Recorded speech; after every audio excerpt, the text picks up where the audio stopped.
Friends, காலையில் வச்ச அவல் கொஞ்சம் மிச்சமாகிடுச்சு. அதனால் ஈவினிங் ஸ்நாக்ஸ்க்கு அவல் வடை இன்றைக்கி போட போகிறேன். பாருங்கள், பால் பாலாக பிடிச்சி வச்சுருக்கேன்.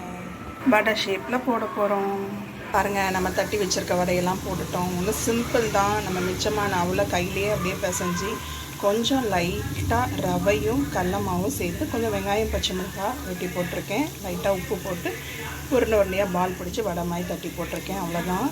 ஹெல்த்தியான மிச்சமானது, பட் ஆனால் ஹெல்த்தி. அன்றைக்கே பண்ணிடுறோம்ல, அதனால் ஒன்றும் பிரச்சனை இல்லை. வடை நல்லா வெந்துருச்சு. இப்போ நம்ம எடுத்துடலாம். பாருங்கள், உளுந்த வடை மாதிரியே இருக்கா. டேஸ்ட்டும் செம்மையாக இருக்கும்.